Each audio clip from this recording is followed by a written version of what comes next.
안녕하십니까. 여러분에게 희망을 드리는 희망TV 장진호 대표입니다. 2020년 11월 23일 오후 7시 21분 지나고 있습니다.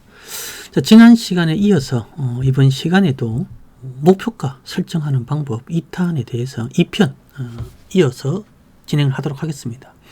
자, 지난 시간에는 이평선에 대해서 잠깐 설명을 드렸지만 대부분 캔들, 주가를 보면서 목표가를 잡는 방법에 대해서 설명을 드렸고요. 자, 오늘 시간에서도 VIP가 실제로 매매했던 종목을 기준으로 해서 설명을 드리도록 하겠습니다. 자, 모현재는 10월 26일 날 4,500원 이하 4,150원 사이에서 VIP가 매집을 진행을 했어요.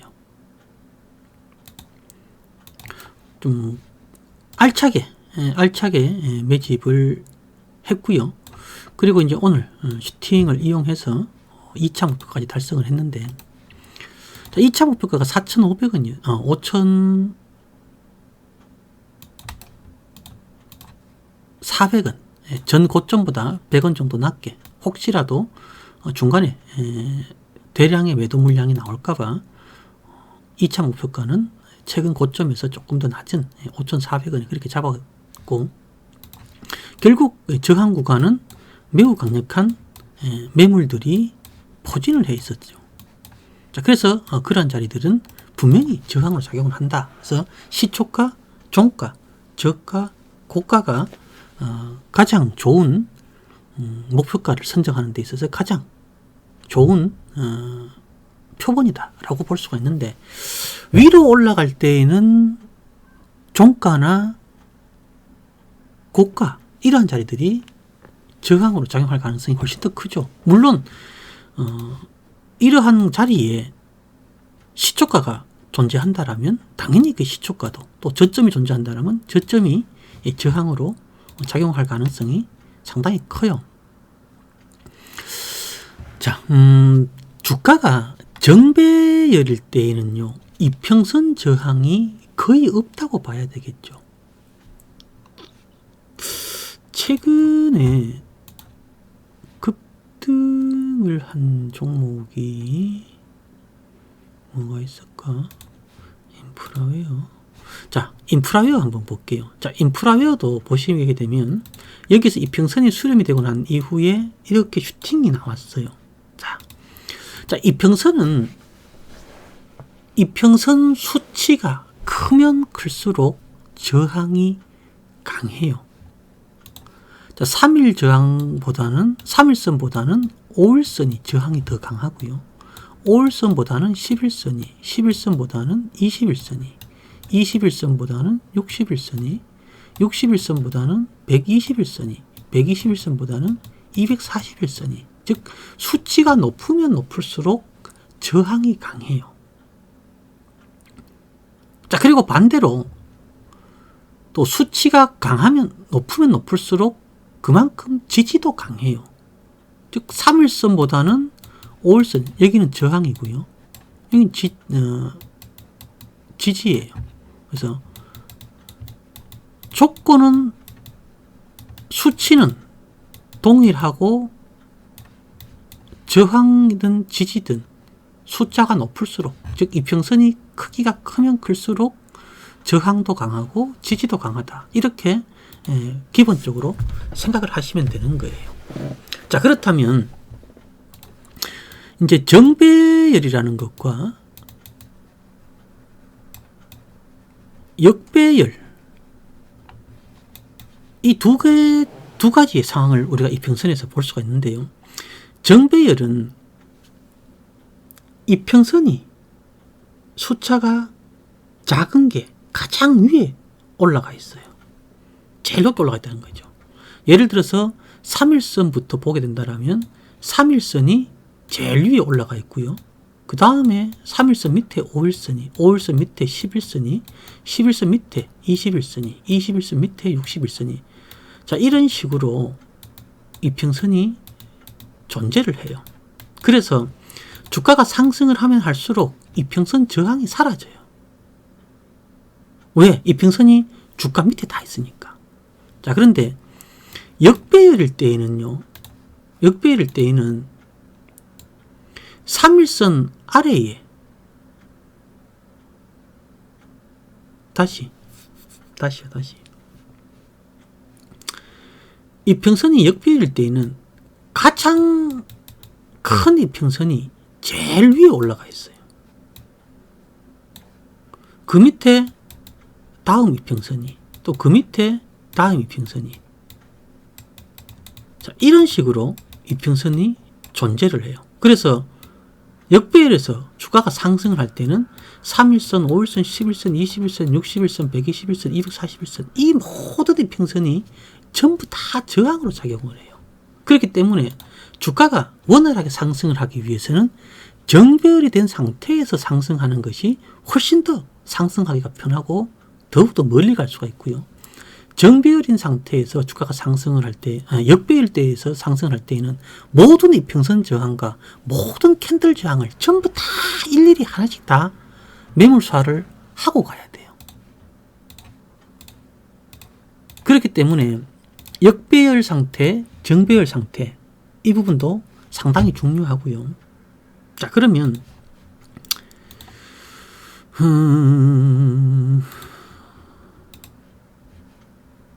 최근에 상당히 급등했던 KPX 생명과학을 보시면은요, 얘가 역배열일 때, 여기 지금 요 과정이 지금 이제 역배열 과정이잖아요.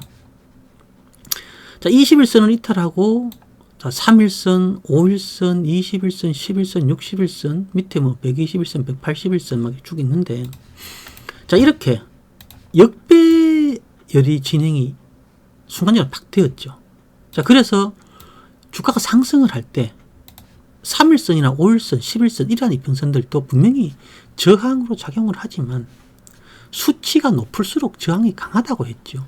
자, 그러니까 3일선이나 5일선, 11선, 21선보다는 61선이 저항이 더 강하죠. 그러니까 61선 근처만 가면 뭐가 돼요? 자꾸 밀려요. 그만큼 61선이 저항이 강하다는 거예요.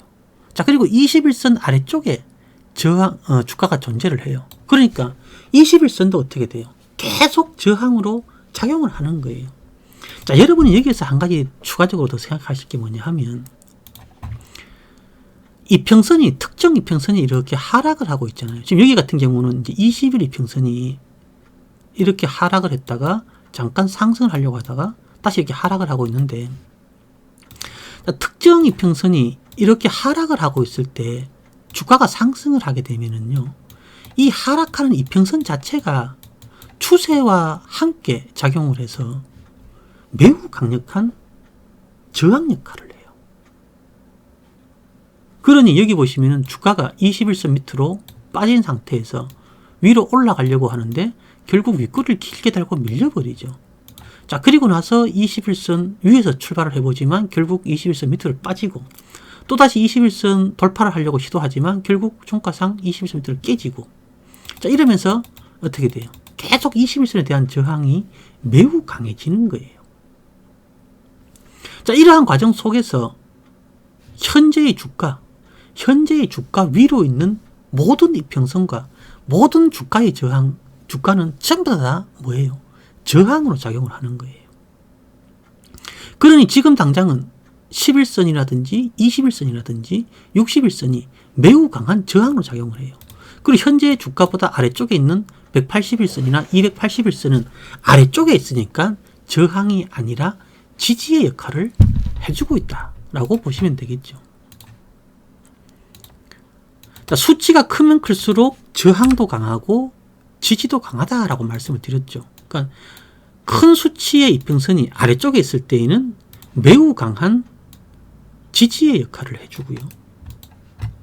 그리고 현재의 주가보다 위쪽에 이평선이 존재하면 그 이평선들은 매우 강한 저항으로 작용을 해준다. 이렇게 해석을 하시면 돼요. 그러니까 단타 대응을 하시는 분들은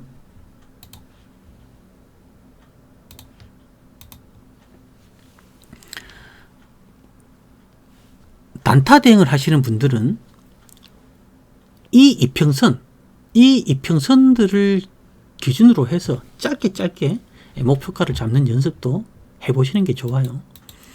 자, 여기 보시면 계속 21선이 저항으로 작용을 하죠. 왜? 21선이 상승을 하지 못하고 하락 추세가 계속 진행이 되니까 21선 저항 자체와 하락 추세 저항 자체가 같이 작용을 하죠.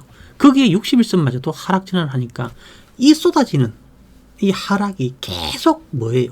저항으로 작용을 해주는 거예요. 자, 그리고 강력하게 지지로 작용을 할 수 있었던 181선이나 241선마저도 떨어지는 이 하락을 방어를 못하죠. 자, 이렇게 지속적으로 하락을 하면서 역배열 상태가 되었어요.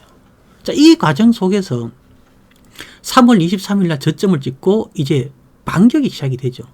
자, 이러면서 3일선, 5일선이 상승으로 전환이 되고 21선은 여전히 저항으로 작용하지만 수급이 뒷받침이 되면서 저항을 하나씩 뭘 해요?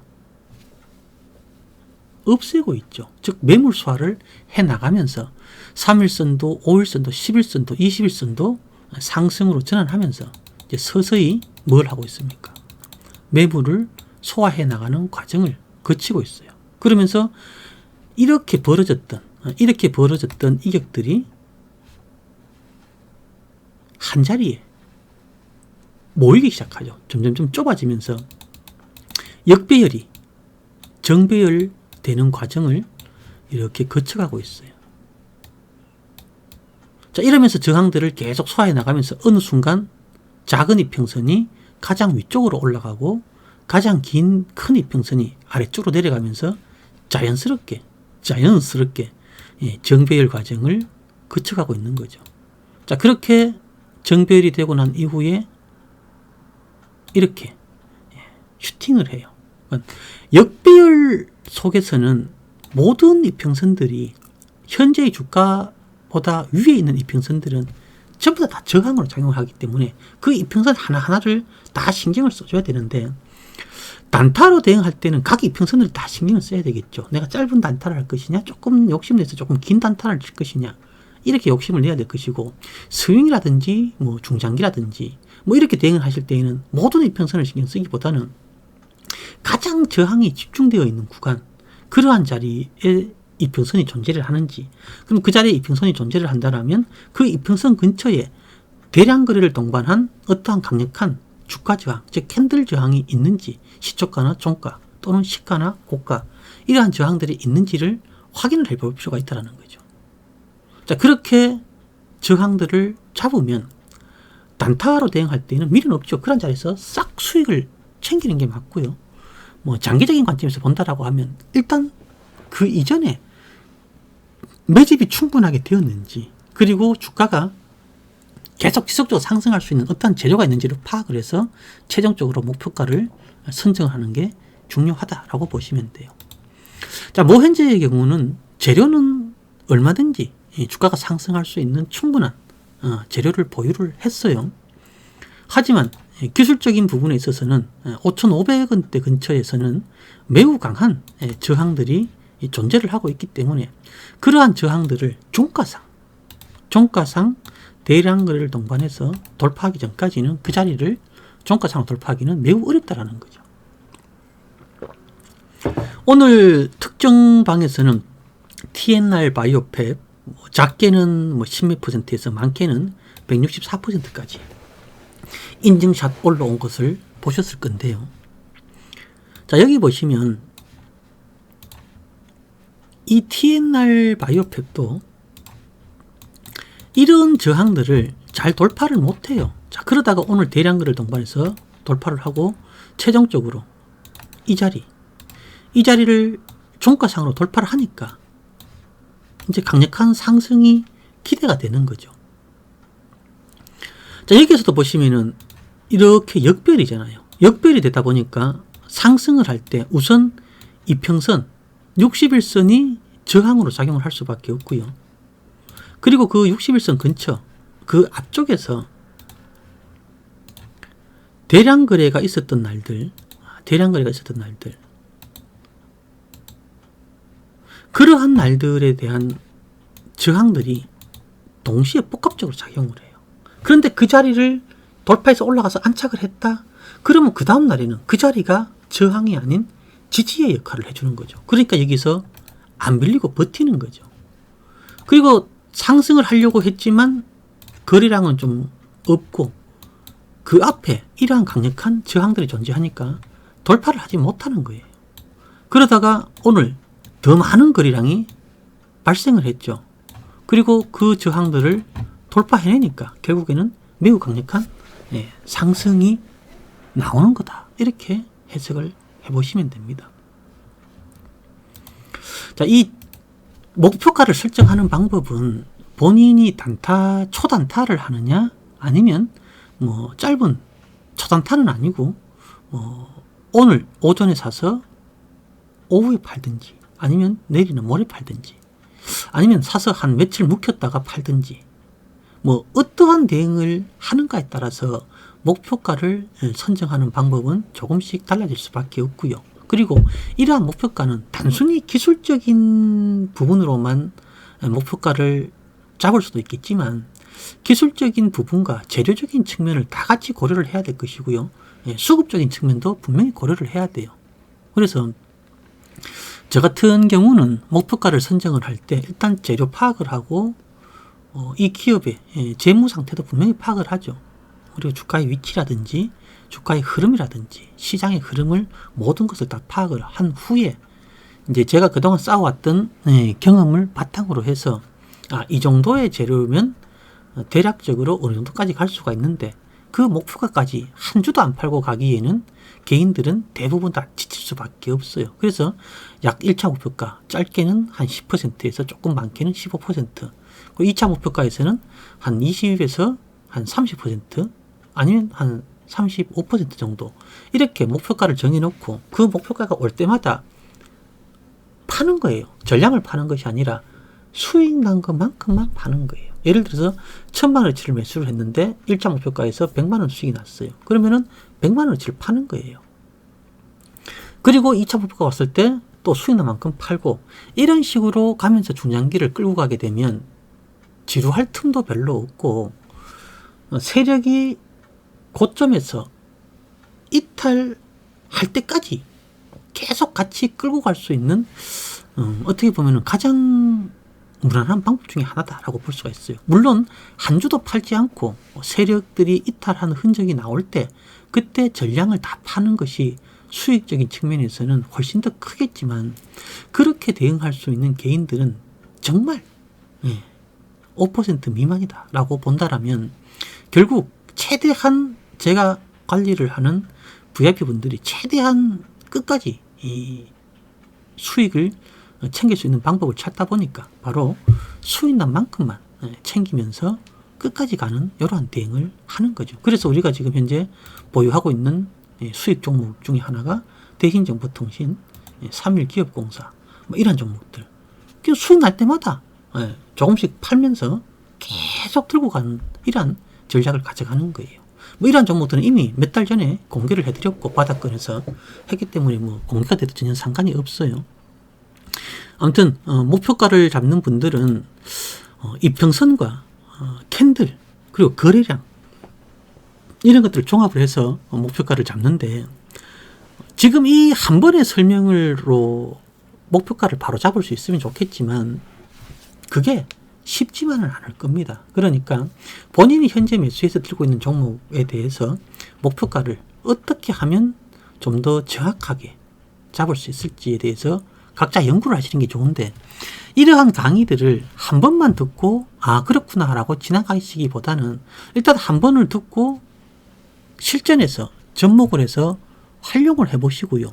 그리고 또 일주일 또는 2주일 뒤에 다시 한번 또 보고 또 접목을 해보시고 계속 몇 번을 반복을 하시다 보면 분명히 중간에 시행착오도 분명히 나와요. 시행착오도 나올 수밖에 없는데, 그렇게 하시다 보면은 자연스럽게 자기 자신만의 목표가를 설정하는 방법을 알게 돼요. 2017년도 7월 1일 이전까지는 제가 하루에 종목 상담을 많이 하면은 거의 하루에 한 300종목 이상도 종목 상담을 해드렸어요. 그때까지만 하더라도 종목 상담을 하는데 크게 문제가 되지 않았었죠. 하지만 2017년도 7월 1일 그 이후부터 유사투자자문회사 라이센스를 갖고 있는 회사들은 개인 종목 상담이 안 돼요. 그래서 지금은 개인 종목 상담을 안 해드리고 있지만 그때 과거에 개인 종목 상담을 하면서 목표가를 정해드리면은 거의 그 목표가가 90% 이상 정확하게 맞아떨어졌어요. 그리고 오차가 나더라도 그 오차는 뭐 정말 플러스 마이너스 한 1, 2% 정도? 그 정도밖에 오차가 안 날 정도로 목표가 선정하는 데 있어서는 상당히 정확한 부분이 있기 때문에 여러분들이 이 내용을 여러분들 것으로만 만드시면, 특히나 단타나 스윙 위주로 대응하시는 분들은 정말 많은 도움이 될 것이라 믿습니다. 자, 이번 영상 여기에서 마무리하도록 하겠습니다. 감사합니다.